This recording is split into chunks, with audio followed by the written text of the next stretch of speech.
Initiation is not about a bundle of instructions. In fact, in an initiation process, instructions are a kind of disturbance. It's a nuisance. I'm saying it's a nuisance because we're still giving instructions because most people… because today they've all become educated, everything has to be told, or it must be printed. These days, if you tell them also it's not enough. They wanted a printed sheet, the instructions of the initiation. Because they're all educated, their brains are full of words, not of life. Too many words. So everything has to be verbal. Even saying it is not good enough, you have to print it. Or you have to record it and give it to them so that they can put headphones and listen to the instructions every time. Initiation is not a bundle of words. If we have to use an analogy, if you know something about electricity, in electrical motors and stuff, there is something called as induction.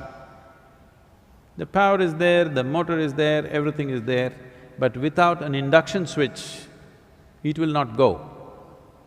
All the ingredients are there, but still it will not happen because there's no induction of energy.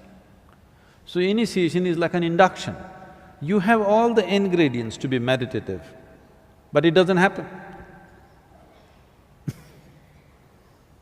Why does it not happen?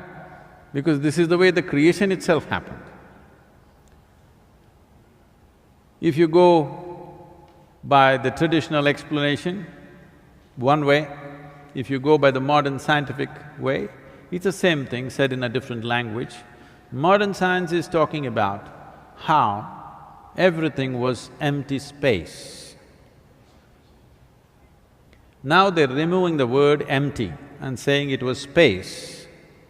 There is no physicality there, but there seems to be something else there. What that something else, we don't know, as for the science. And today they've made experiments where in vacuum state, if you apply a certain energy around it, not into it, around it, suddenly virtual protons and virtual neutrons will spill out. That means creation begins just because there's energy playing around. There's a beautiful story in the yogic tradition. Shiva, you must understand the word Shiva. Shiva means that which is not. It's an appropriate description for space. That which is physical, creation. That which is not is non-physical dimension of the existence. So Shiva means that which is not. Shiva was lying, his body spread across the cosmos, but he's not.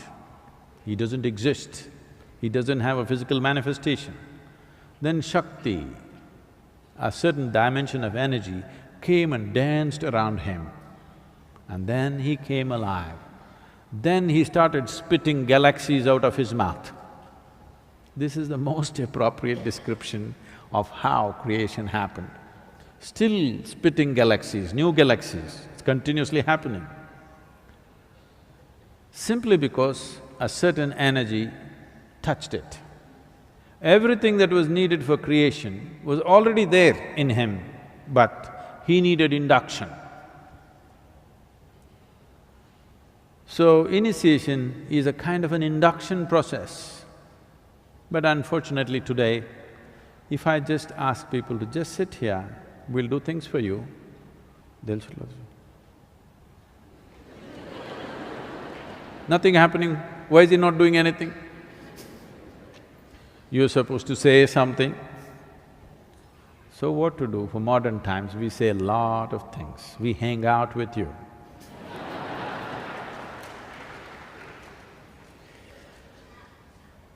Today, if you go and sit in the Dhyanalinga temple, without instruction, you can become meditative. I can't do that to you here now. What's her name, this girl? Hina? Hina, you're in UK, if you're willing to just sit there, I can do it to you now, wherever you are. But right now, you're a student, still educating. Maybe you're a possibility, not fully educated.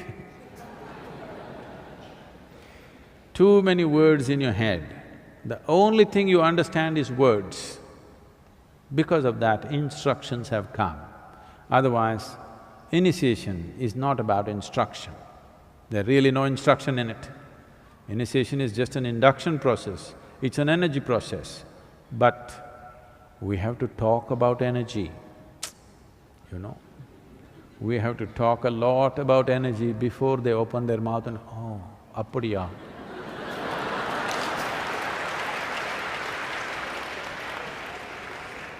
Tough times for gurus. Too much talking. If you don't talk, nobody will be here. Very few can really understand. If we simply sit here and reverberate, they will also sit here and reverberate. Those numbers are small. Well, in Isha those numbers are increasing. I don't have to say much. But in the larger world, you have to talk and talk. Hang out with people.